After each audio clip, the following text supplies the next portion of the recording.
What's going on, guys? So today we're looking at the 511 Range Ready bag. Now, saying this right off the bat, this is a fairly large range bag, which is going to be a lot bigger than most people will actually need. So that is definitely something to keep in mind when you are picking your next range bag, is make sure you pick a bag that's going to fit what you want to carry and not pick a bag that you like and then filling it up with whatever will fit. The reason being is if you have a bag bigger than you actually need, you're going to fill it up and you're going to be miserable carrying that thing around. Right now this thing weighs in around 25 pounds as you see it. So when you add all that crap, it does add some weight and it does get a little bit overkill at times. So starting things off, let's take a look at what the bag can fit and what I have in it, just so you can get a good size comparison as far as what will work for you guys. Now, right across the top we have a double zipper with a cross pull and a nice large section in the top to open up, get a nice big area to work with. It's actually going to be very similar to a lot of camera bags if you're familiar with those as well. So once you get the bag open, you actually have a big old pull-out organizer, and this would be great for things like your ammo and anything similar that you want to be able to just pull out, put aside, and not worry about. Now, this is, as I mentioned, going to be primarily my ammo. You can also see some things like some Target stickers, some Target tape, as well as a hat, which I actually got free with the bag when I ordered it. And that's just something I like to keep in all my range bags, because if I'm shooting indoors, there's going to be walls dividing the lanes. A lot of times you'll get brass that'll bounce off the wall and come back at you. So having a hat with a nice brim on it does actually help that. Now, in addition to being able to carry some decent ammo selection, you're also going to have two zippered pouches on the sides. Now, these are going to be big enough to carry a full-size handgun and have a decent amount of padding on the sides as well. So by the time you load this thing up with tons of ammo and a couple handguns, it's going to weigh more than you're going to want to carry. So I definitely wouldn't be concerned about how much space you can carry ammo and things like that, because it's going to be able to carry more than you're willing to.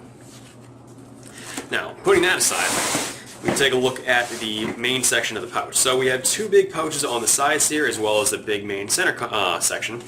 The center section is where the pull-out tray goes. Underneath that, I actually like to carry a full-size package of targets, because that's the biggest thing I always forget, and I like to make sure I have plenty of extras in that situation.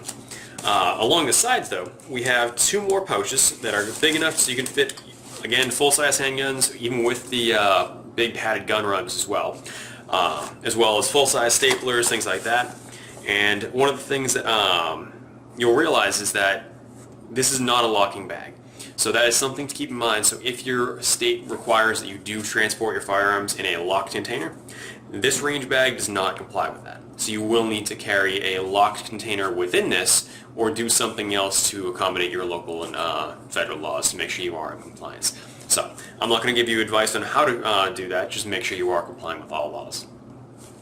Now, moving forward, we do have a second big pouch on the side here. Again, that'll fit full-size handguns, small handguns, as well as any other accessories you want to put in there. And then once you have the organizer back in the bag, you actually end up forming two more pouches on either side of it, so you can again fit two more full-size handguns. So you can easily fit 6+ handguns in this without even breaking a sweat. And that's going to be fully padded, protected, as well as secured in a way that you won't have to worry unless there's, say, multiple thousands of dollars worth of handguns each. At that point, you may want to have some additional layers of protection per firearm. But again, this is not a Pelican case, this is just going to be a range bag, so keep that in mind.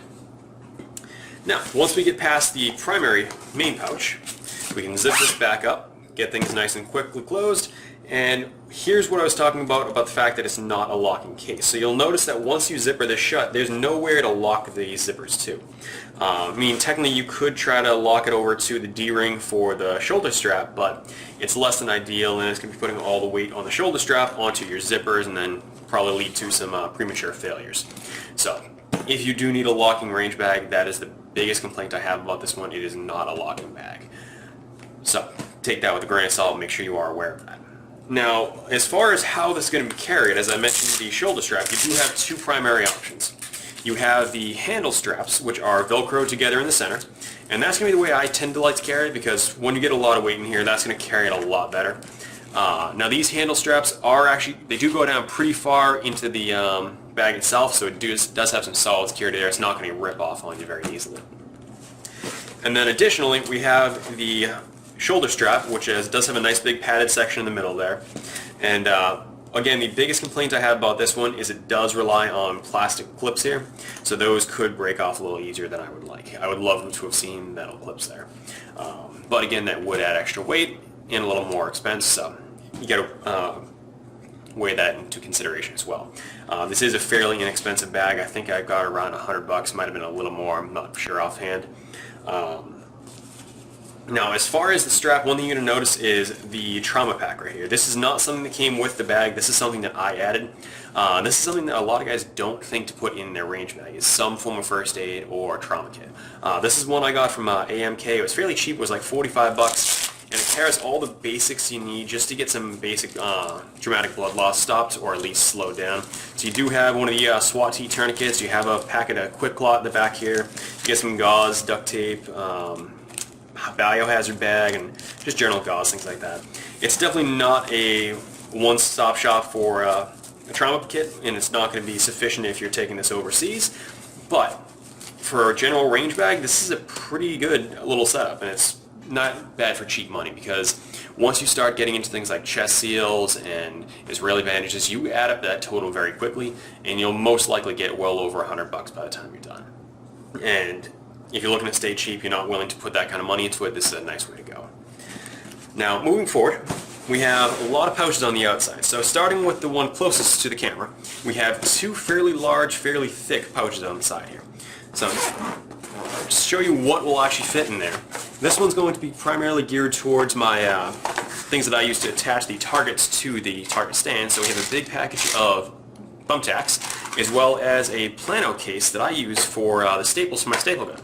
Now, the reason I put that in a plano case is because this tends to hold up a lot better than the cheap cardboard boxes these come in, and you don't see as many of the racks break on you. So you will see some breakage like these guys right here, but over the usage of this package of staples, by the time you're done with the cardboard box, 90% of these will have broken at some point. With the plastic case, I found that you break a lot less, and it holds up a lot better over time. But it's well worth the extra $10 to get a much longer use out of your staples, in my opinion. Others may disagree. Now, one thing I forgot to mention right here is you can see along the side here, this is actually where the carry handle goes all the way down through the bag, and if I'm not mistaken, it actually goes all the way underneath as well. So it's actually a very strong way to run that.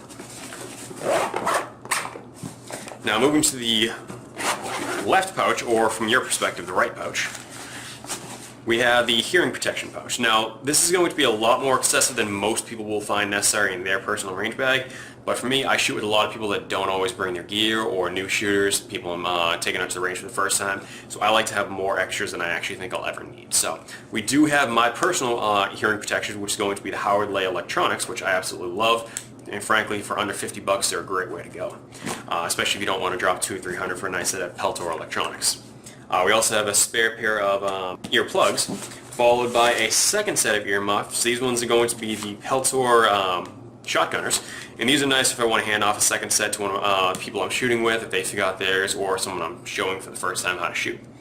But finally, here's the backup plan. So when I'm going shooting with more than one person that I think may forget theirs, or if we're all running doubles, if we're shooting something with very loud muzzle brake or just a very loud round, this is a great way to have more extras than you'll think you'll ever need. It's a nice big 50 pack. I think this is like maybe $10 on Amazon.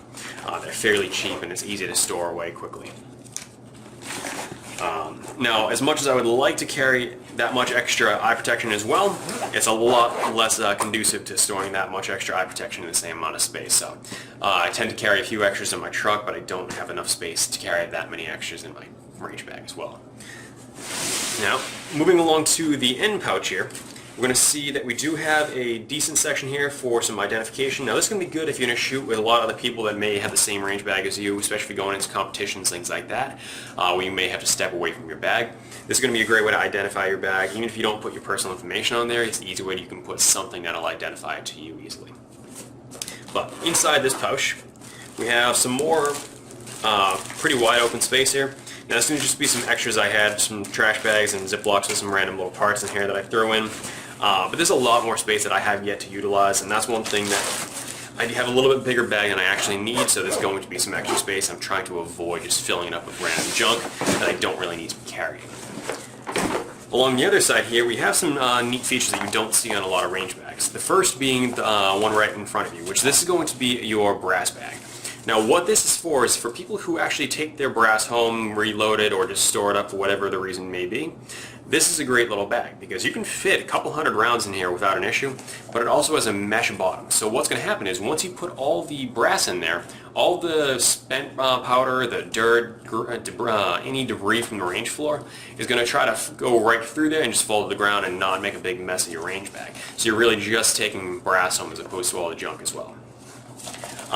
It is a little bit thin on the connection. I have it connected right to the D-ring for the strap, which as far as I can tell, it feels like it is metal with a plastic coating, but I'm not confident on saying that is for sure. It does have a plastic exterior or some type of coating. But the hook for this is fairly thin, fairly light duty, and I do question how well this is going to hold up over time. But the good thing is it does have a fairly large nylon loop there, so you could easily replace that with something like an S-binder or something similar to replace that if it does have a break. Next up we have a spot right here where you can actually fit a mid-sized water bottle. You could probably fit something like one of those 16.9 ounce bottles, but you would definitely not be able to fit a full-size Nalgene or Clean Canteen in this. So it's good for short range trips, but not if you're going to be out shooting for a 2-day class. You want to bring a lot more water than that. On the end pouch, we do have another small section here. This one I use for my cleaning and maintenance stuff. So there's things like an extra battery for my aim point, some extra oil, grease, depending on what gun I'm using it for. And then finally, we have the biggest pouch along the side. Now this is going to be your mag pouch. Now, you notice it does open nice and wide, so you do give yourself a little bit of a work section there if you need to do any gun maintenance on the range. Now you have 8 different pouches all in here. Now these are designed to fit both single stack or double stack pistol mags. Now as far as I can tell, it looks like it would be able to fit 2 1911 mags in each one of these sections. Or so you could have 16 1911 single stack mags or 8 of the double stacks before you start expanding out and around it and just piling them in there.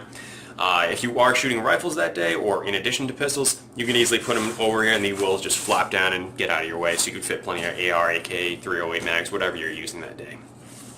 Now this is actually something I literally just noticed while I was making this video. It does have another section back here, so you have even more space to fit stuff that would work great for rifle mags or anything else you wanted to carry in here as well.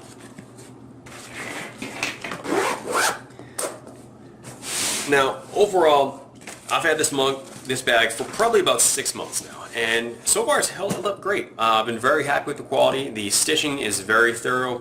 It hasn't been pulling loose on me. The material is very thick, very heavy duty, and my biggest complaints about it is some areas they did skimp out, like the plastic clips here for the shoulder strap, the fairly light duty clip for the brass bag, and the fact that it's not a lockable case. So you do need to do something else to maintain legality if your area requires that.